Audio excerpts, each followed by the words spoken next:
और एक बड़ी खबर आपको बता दें, हज यात्रा से जुड़ी हुई ये बड़ी जानकारी। अभी तक भीषण गर्मी की वजह से 1300 यात्रियों की मौत हो चुकी है। इस वक्त की बड़ी खबर, हज यात्रा के दौरान 1300 यात्रियों की मौत हो चुकी है। इसमें मरने वालों में 100 से ज्यादा भारतीय भी शामिल हैं। आपको बता दें कि सऊदी अरब में भयानक गर्मी पड़ रही है और इस दौरान बुनियादी ढांचे में कमी की वजह से 1300 लोगों की अब तक जान जा चुकी है। और प्रचंड गर्मी की वजह से दुनिया भर से जो मुस्लिम वहां पहुंचते हैं हज करने के लिए, उनमें 1300 लोगों की जान जा चुकी है। सऊदी अरब में हालांकि हज के दौरान पहले भी यात्रियों की मौत होती रही है, लेकिन इस बार प्रचंड गर्मी की वजह से सबसे ज्यादा यात्रियों की मौतें हो रही हैं। बात कर लेते हैं उत्तर प्रदेश की, जहां लखनऊ के अकबर नगर के बाद अब अबरार नगर में बुलडोजर की धमक सुनाई पड़ने वाली है। दरअसल सरकार ने अवैध रूप से बनाए गए सैकड़ों मकानों को तोड़ने का ऐलान कर दिया है।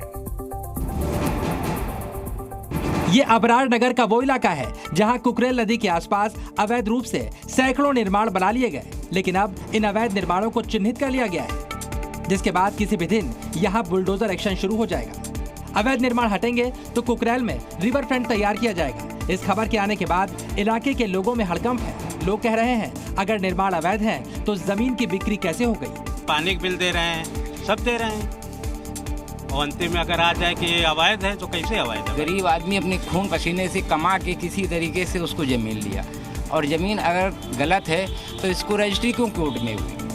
लोगों के आरोप बताते हैं इस इलाके में कुछ लोग ऐसे भी हैं जो अवैध निर्माण कराने के लिए जिम्मेदार हैं। सरकार उनको भी चिन्हित कर सकती है। फिलहाल नदी के आसपास बड़ी संख्या में अवैध निर्माण बने दिखाई दे रहे हैं। कुल मिलाकर अवैध निर्माणों पर एक्शन होकर रहेगा, ये साफ है। लेकिन ये अवैध निर्माण किस वक्त हुए, किसने करवाए, योगी सरकार जल्द ही उनका हिसाब भी कर सकती है। 29 जून से शुरू हो रही पवित्र अमरनाथ यात्रा से पहले बीआरओ ने सड़कों को करीब करीब दुरुस्त कर लिया है। 1 मिनट में देखिए पूरी जानकारी।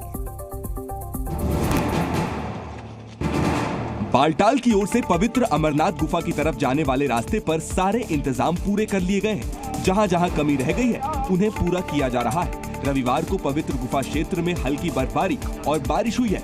हालांकि पवित्र शिवलिंग पर भी गर्मी का असर देखा जा सकता है।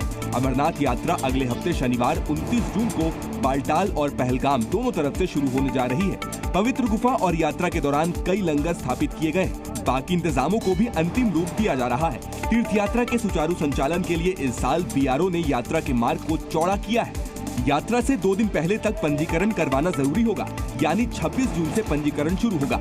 जम्मू शहर में 5 तत्काल रजिस्ट्रेशन सेंटर बनाए गए हैं, जहां आधार कार्ड दिखाने के बाद ही रजिस्ट्रेशन होगा। मौके पर ही मेडिकल जांच कराई जाएगी। पहले आओ पहले पाओ के आधार पर ही पंजीकरण होगा। यात्रा पर आने वाले सभी साधु संतों के लिए अलग से सेंटर बनाए गए हैं। अमरनाथ श्राइन बोर्ड रोजाना दोनों यात्रा मार्ग से 10-10 हजार श्रद्धालुओं को ही जाने की मंजूरी देगा।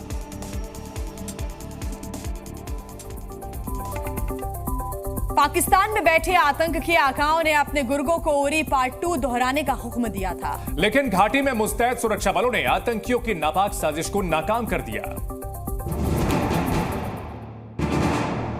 घुसपैठ पर सुरक्षा बलों का प्रहार जारी है।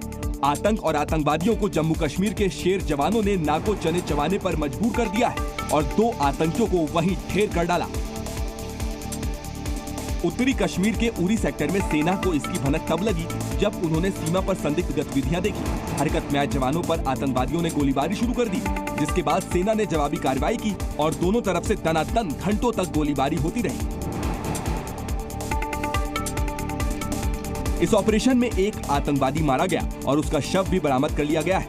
इस गोलीबारी में सुरक्षा बलों की गोली से एक और आतंकी जख्मी हुआ है, लेकिन अब तक उसका पता नहीं चल पाया है। सुरक्षा बल लगातार आतंकियों की तलाश के लिए सर्च ऑपरेशन चला रहे हैं। इससे पहले 19 जून को सोपोर में आतंकवादियों और सुरक्षा बलों के बीच मुठभेड़ हुई थी। इस एनकाउंटर में भी 2 आतंकी मारे गए थे, जबकि 9 जून को जम्मू कश्मीर के रियासी में आतंकियों ने तीर्थ यात्रियों को लेकर वैष्णो देवी जा रही एक बस पर घात लगाकर हमला किया था।